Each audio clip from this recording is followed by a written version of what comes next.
माननीय अध्यक्ष महोदय जी, आज आपने मुझे इस सभा में बोलने का मौका दिया, इसके लिए मैं आपकी बहुत बहुत आभारी हूँ। सबसे पहले जो सुरक्षाकर्मी, जो जवान अफसर 13 दिसंबर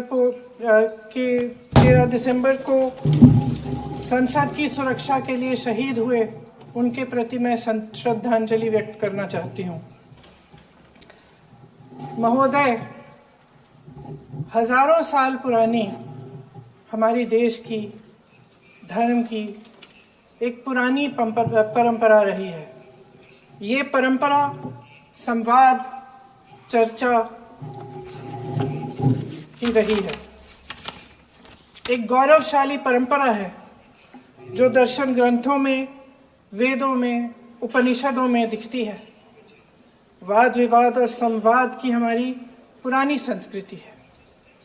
अलग अलग धर्मों में भी, इस्लाम में, सूफियों में, बौद्ध धर्म में, जैन धर्म में, सिख धर्म में भी ये वाद संवाद, ये चर्चा बहस, इसकी संस्कृति रही है। इसी परंपरा से उभरा हमारा स्वतंत्रता संग्राम। हमारा स्वतंत्रता संग्राम विश्व में एक अनोखा संग्राम था, एक अनोखी लड़ाई थी जो अहिंसा और सत्य पर आधारित थी। ये वाद संवाद की जो परंपरा है, इसको इस संग्राम ने आगे कैसे बढ़ाया? क्योंकि ये जो संग्राम था, ये जो लड़ाई थी हमारी आज़ादी के लिए, एक बेहद लोकतांत्रिक लड़ाई थी। इसमें देश के किसान, देश के जवान, देश के मजदूर, देश के अधिवक्ता, देश के बुद्धिजीवी, चाहे किसी भी जाति के हो, चाहे किसी भी धर्म के हो, चाहे किसी भी भाषा को बोलते हो, सब इस स्वतंत्रता संग्राम में शामिल हुए। सब ने हमारे देश की आज़ादी की लड़ाई लड़ी।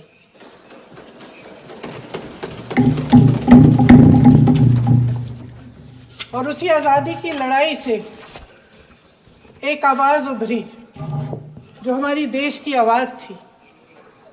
वो आवाज़ ही आज हमारा संविधान है।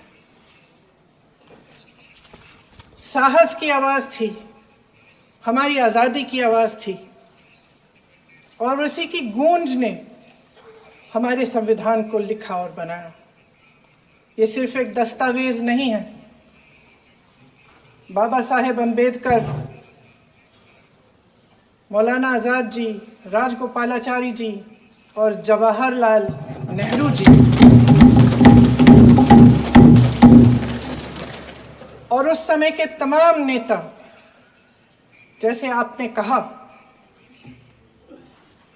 इस संविधान को बनाने की जो कार्य में सालों के लिए जुटे रहे। हमारा संविधान इंसाफ, उम्मीद, अभिव्यक्ति और आकांक्षा की वो ज्योत है जो हर हिंदुस्तानी के दिल में जलती है। अध्यक्ष महोदय, इस ज्योत ने हर एक भारतीय को ये पहचानने की शक्ति दी कि उसे न्याय मिलने का अधिकार है, कि उसमें अपने अधिकारों के लिए आवाज़ उठाने की क्षमता है, कि जब वो आवाज़ उठाएगा तो सत्ता को उसके सामने झुकना पड़ेगा। इस संविधान ने हर एक देशवासी को ये अधिकार दिया कि वो सरकार बना भी सकता है और सरकार बदल भी सकता है। ये ज्योत जो हर हिंदुस्तानी के दिल में जलती है, उसने हर हिंदुस्तानी को ये विश्वास दिया कि देश की संपत्ति में, देश की दौलत में, संसाधनों में उसका भी हिस्सा है, कि उसे एक सुरक्षित भविष्य की उम्मीद का अधिकार है, कि देश बनाने में भी उसकी भागीदारी है। उम्मीद और आशा की ये ज्योत मैंने देश के कोने कोने में खुद देखी है। उन्नाव में मैं एक रेप पीड़िता के घर गई। उसे जलाकर मार डाला था। वो शायद 20-21 साल की होगी। हम सब के बच्चे हैं।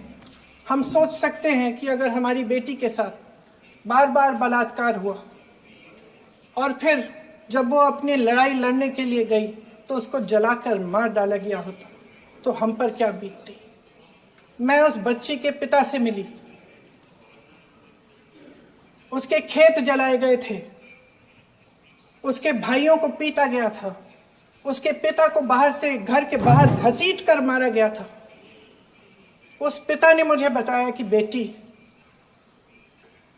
मुझे न्याय चाहिए। मेरी बेटी अपने एफआईआर को दर्ज करने के लिए जब जिले में गई तो उसको मना किया गया। अगले जिले में जाना पड़ा उसे। वो रोज सुबह 6 बजे उठकर तैयार होकर अकेली अपने मुकदमे को लड़ने के लिए अगले जिले में ट्रेन से जाती थी।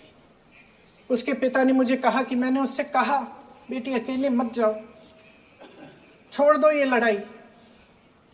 लेकिन उसकी बेटी ने उसको जवाब दिया कि नहीं पिताजी, मैं अकेली जाऊंगी, मैं लड़ूंगी, ये मेरी लड़ाई है, मैं इसको लड़ूंगी।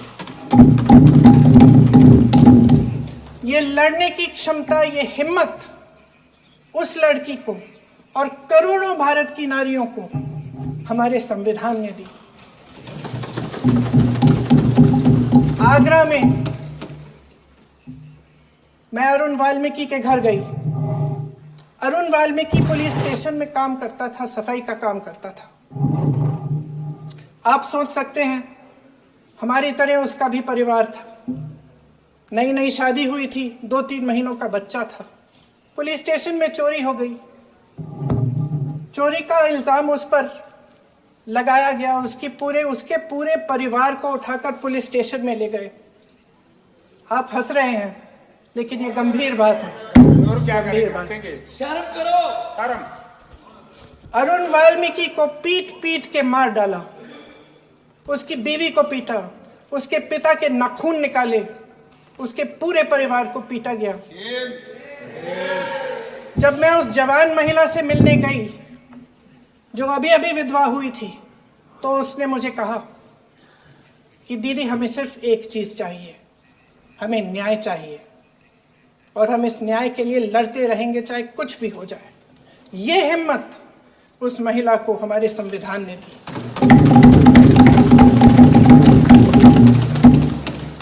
संभल के कुछ लोग आए थे हमसे मिलने जो मृतकों के परिवार के सदस्य थे।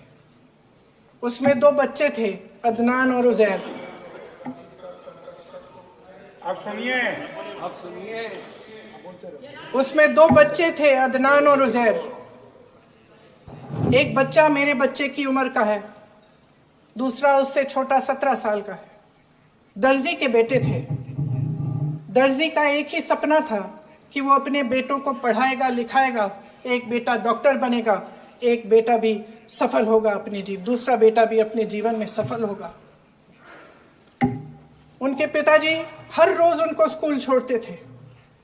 उस दिन भी स्कूल छोड़ने के बाद अपनी दुकान में चले गए। उन्हें पता नहीं था कि विवाद हो रहा है। उन्होंने भीड़ देखी, घर आने की कोशिश की तो पुलिस ने गोली से मार डाला।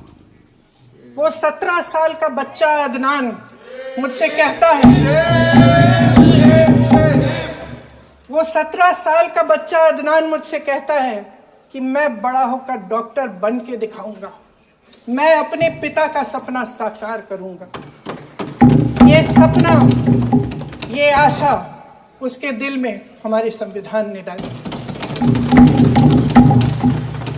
अध्यक्ष महोदय, हमारे देश के करोड़ों देशवासियों के संघर्ष में, अपने अधिकारों की पहचान में, इनकी कठिन से कठिन परिस्थितियों से लड़ने की अपार हिम्मत में और देश से न्याय की अपेक्षा में हमारे संविधान की ज्योत जल रही है।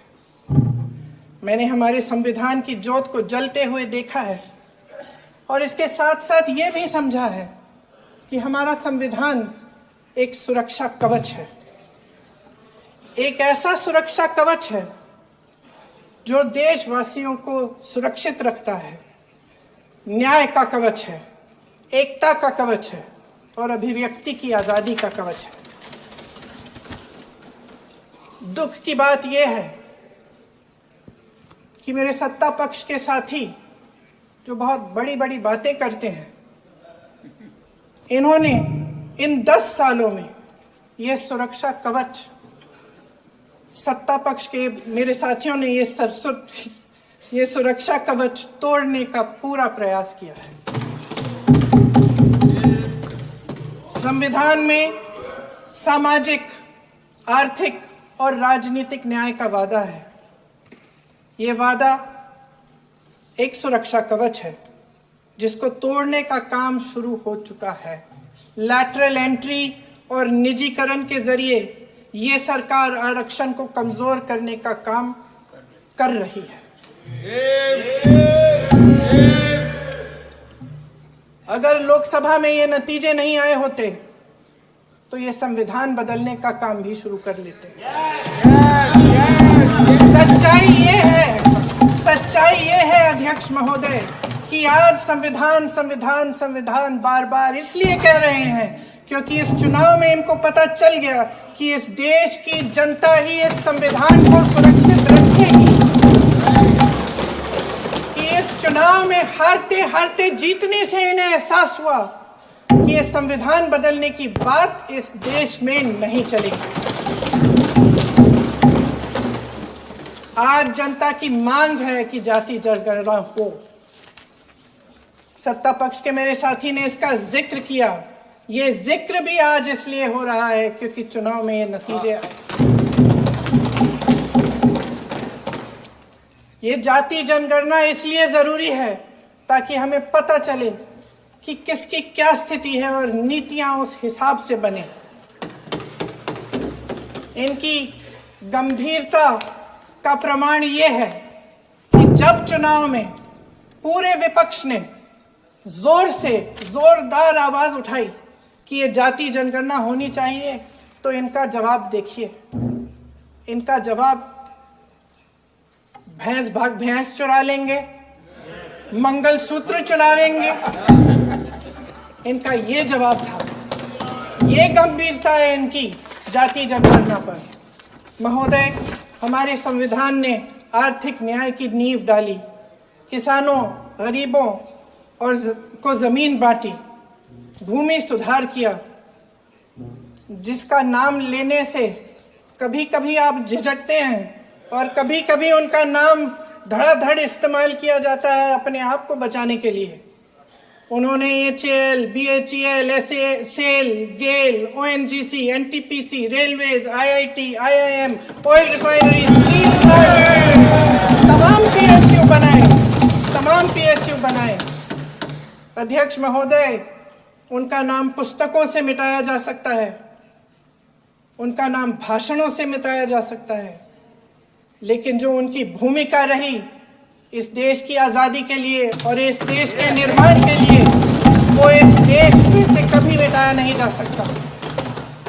75 सालों में जनता का भरोसा रहा कि नीतियां बनेंगी तो जनता की भलाई के लिए बनेंगी। जल जंगल जमीन का अधिकार मिला आदिवासी भाई बहनों को। इंदिरा जी ने बैंकों का राष्ट्रीयकरण करवाया, खदानों का राष्ट्रीयकरण कराया। कांग्रेस और यूपीए की सरकारों में शिक्षा का, भोजन का अधिकार मिला। 75 सालों में जनता का भरोसा मिला। पहले संसद चलती थी तो जनता की उम्मीद होती थी कि सरकार महंगाई और बेरोजगारी पर चर्चा करेगी, कोई उपाय निकालेगी, कोई रास्ता निकालेगी। लोग मानते थे कि अगर कोई नई आर्थिक नीति बनेगी तो देश की अर्थव्यवस्था को मजबूत बनाने के लिए बनेगी, तो भारतीय बाजार को मजबूत बनाने के लिए बनेगी, उनके भविष्य को मजबूत बनाने के लिए बनेगी। किसान और आदिवासी भाई बहन भरोसा करते थे कि यदि जमीन के कानून में संशोधन होगा तो उन्हीं की भलाई के लिए होगा। आप नारी शक्ति की बात करते हैं। आज चुनाव की वजह से शायद इतनी बातचीत हो रही है नारी शक्ति के बारे में, क्योंकि हमारे संविधान ने महिलाओं को यह अधिकार दिया, उनकी शक्ति को परिवर्तित किया वोट में, और आज आपको पहचानना पड़ रहा है कि महिलाओं के बिना, कि नारी शक्ति के बिना ये सरकारें नहीं बन सकती हैं। इसीलिए आज आप नारी शक्ति की बातें दोहरा रहे हैं। जो आप नारी शक्ति का अधिनियम लाए हैं उसको लागू क्यों नहीं करते? वो 10 साल बाद लागू क्यों होगा? क्या आज की नारी 10 साल इंतजार करेगी उसके लागू करने के लिए? क्या बात है, क्या बात है।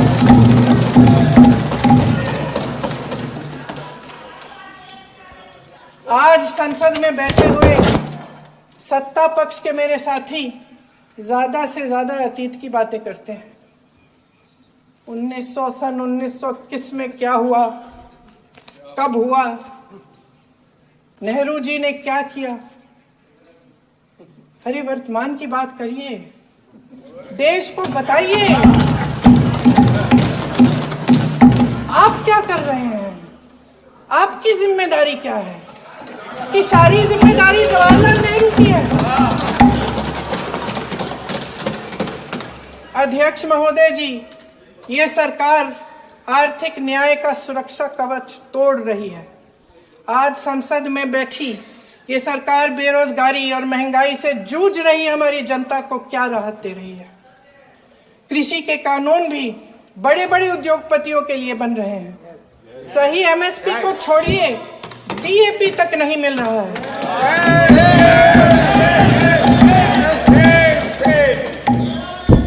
वायनाड से लेकर ललितपुर तक इस देश का किसान रो रहा है। आपदा आती है तो उसको कोई राहत नहीं मिलती। भगवान भरोसे है आज इस देश का किसान, उसको छोड़ दिया गया है। आज हिमाचल में देखिए, जितने भी कानून बने हैं वो सब बड़े बड़े उद्योगपतियों के लिए बन रहे हैं। हिमाचल में जो सेब उगता था उसके जो छोटे छोटे किसान हैं वह रो रहे हैं, क्योंकि एक व्यक्ति के लिए सब कुछ बदला जा रहा है। सुनने की हिम्मत रखो।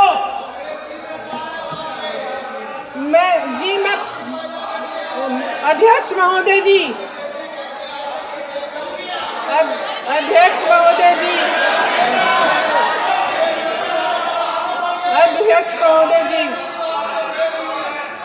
महोदय जी, अडानी जी को सारे कोल्ड स्टोरेज प्रदेश की सरकार ने नहीं दिए।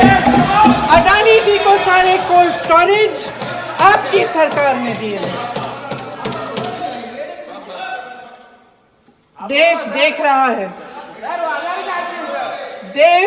रहा है कि एक व्यक्ति को बचाने के लिए 142 करोड़ देश की जनता को नकारा जा रहा है। सारे बिजनेस, सारे संसाधन, सारी दौलत, सारे मौके एक ही व्यक्ति को सौंपे जा रहे हैं। सारे बंदरगाह, एयरपोर्ट्स, सड़कें, रेलवे का काम, कारखाने, खदाने, सरकारी कंपनियां सिर्फ एक व्यक्ति को दी जाए। जनता के मन में हमेशा ये विश्वास होता था कि अगर कुछ नहीं है तो संविधान हमारी सुरक्षा करेगा, मगर आज आम लोगों के बीच ये धारणा बनती चली जा रही है कि सरकार सिर्फ अडानी जी के मुनाफे के लिए चल रही है। देश में बहुत तेजी से गैर बराबरी बढ़ रही है। जो गरीब है वो और गरीब हो रहा है, जो अमीर है वो और अमीर हो रहा है। इस सरकार ने आर्थिक न्याय की भी सुरक्षा कवच तोड़ दिया है। राजनीतिक न्याय की जब बात होती है, मेरे सत्ता पक्ष के साथी आज खड़े हुए और तमाम गिनती करने लग गए कि ऐसा हुआ वैसा हुआ, 1975 में जो हुआ। तो सीख लीजिए ना, आप भी सीख लीजिए, आप भी अपनी गलतियों के लिए माफी मांग लीजिए। आप भी बैलेट पे चुनाव कर लीजिए, आप भी बैलेट पे चुनाव कर लीजिए। दूध का दूध पानी का पानी हो जाएगा। आप राजनीतिक न्याय की बात करते हैं, सरकारों को पैसों के बल पर गिरा देते हैं।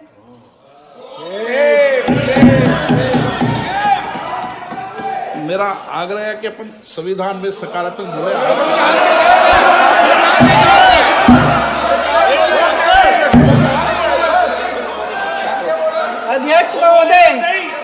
अध्यक्ष महोदय, सत्ता पक्ष के हमारे साथी ने एक उदाहरण दिया उत्तर प्रदेश की सरकार का, तो मैं भी एक उदाहरण दे देती हूँ महाराष्ट्र की सरकार का।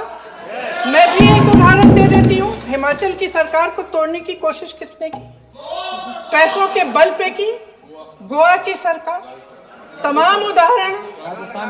क्या ये सरकारें जनता ने नहीं चुनी थी? क्या संविधान इन पर लागू नहीं था? पूरी देश की जनता जानती है कि इनका हंसती है, जानती है कि इनके यहाँ तो वॉशिंग मशीन है।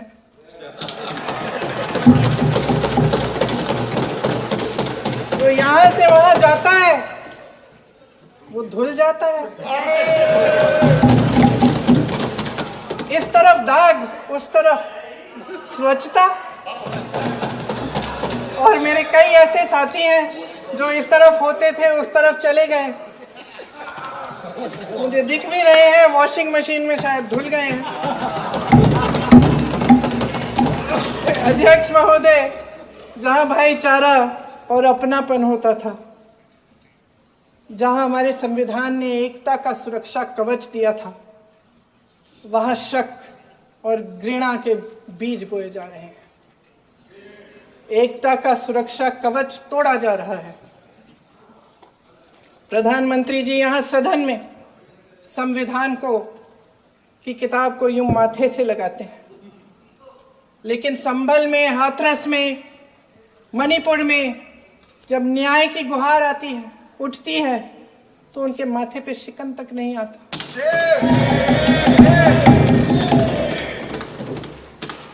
शायद समझ नहीं पाए हैं कि भारत का संविधान संघ का विधान नहीं है।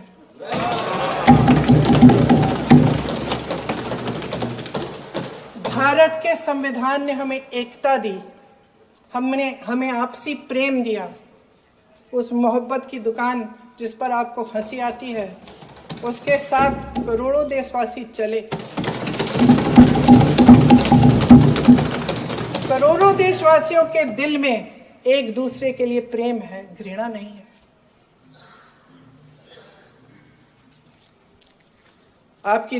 इनकी जो विभाजनकारी नीतियां हैं, उसका नतीजा हम रोज देखते हैं।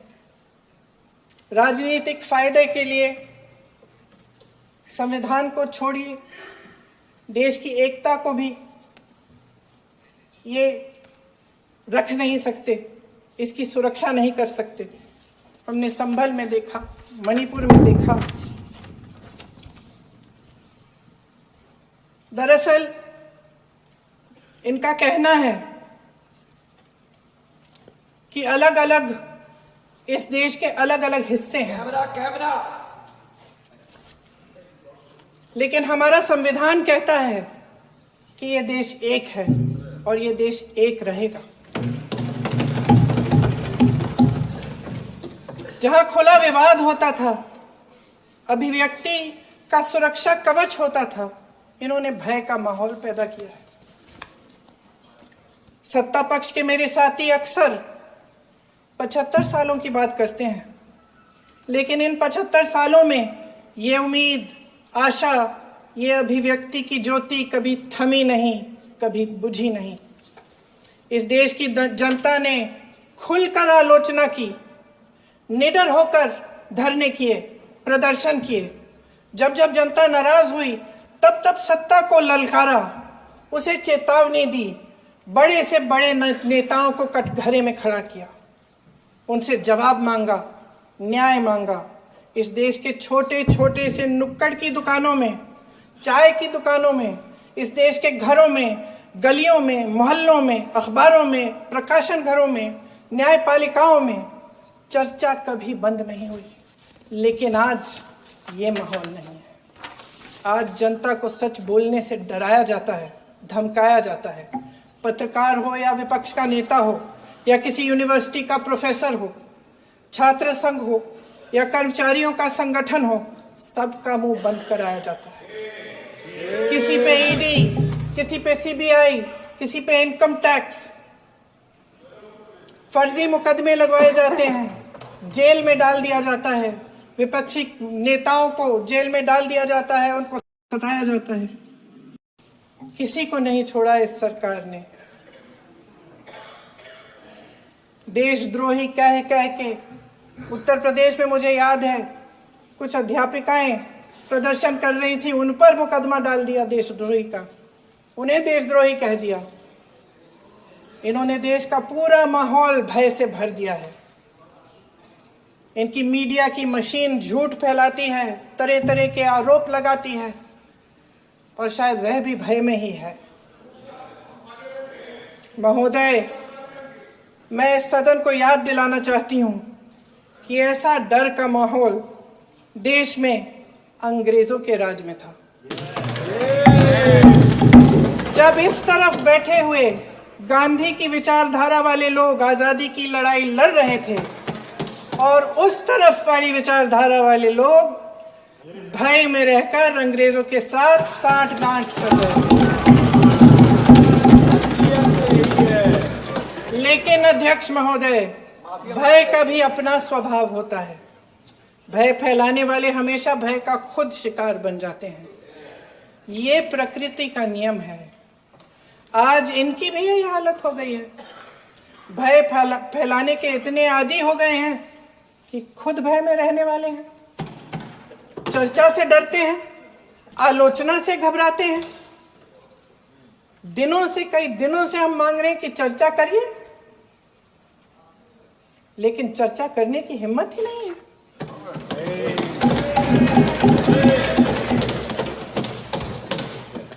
एक कहानी होती थी अध्यक्ष महोदय, शायद बचपन में आपने भी सुनी होगी। राजा भेष बदलकर बाजार में आलोचना सुनने जाता था। ये सुनने जाता था कि प्रजा मेरे बारे में क्या कह रही है, मैं सही रास्ते पे चल रहा हूं कि नहीं। लेकिन आज का राजा, भेष तो बदलते हैं आज के राजा, शौक तो है उनको भेष बदलने का, लेकिन न जनता के बीच जाने की हिम्मत है और ना आलोचना सुनने की। महोदय, मैं तो सदन में नहीं हूं।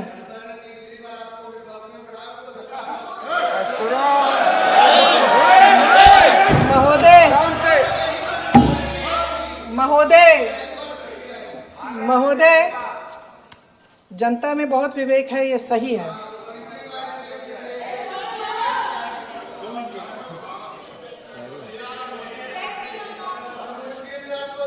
अच्छा महोदय, मैं सदन में नहीं हूं, कुछ हाँ ठीक है, मैं सदन में नहीं हूं, मात्र 15 दिनों से आ रही हूं। लेकिन मुझे ताज्जुब होता है कि इन 15 दिनों में इतनी बड़े बड़े इश्यूज हैं, इतनी बड़ी बड़ी बातें हैं, प्रधानमंत्री जी मात्र एक दिन के लिए, शायद 10 मिनट के लिए दिखे हैं सब।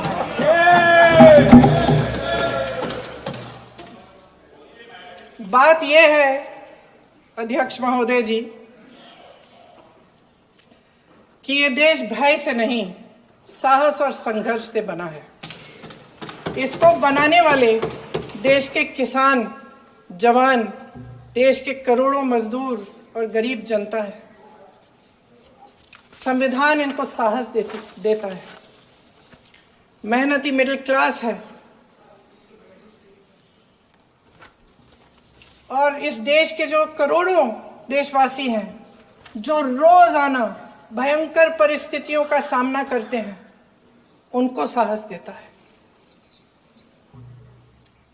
वायनाड में जो आपदा आई, उसमें एक छोटा लड़का था 17 साल का।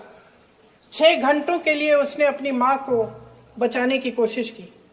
6 घंटों के लिए आप सोच सकते हैं कि अगर नदी की धारा बह रही है, नाराज है, आप अपनी माँ को पकड़े हो, 6 घंटों के लिए पकड़े रखते हो कि मेरी माँ बच जाएगी, और अंत में वो माँ भी बह जाती है। उस लड़के का साहस,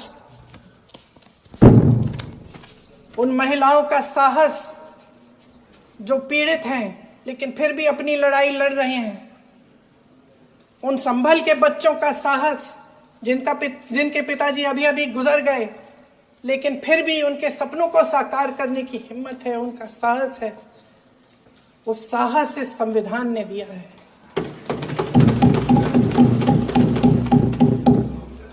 वो आत्मविश्वास इस संविधान ने दिया है। ये देश भय से नहीं चल सकता, ये देश साहस से ही चलेगा।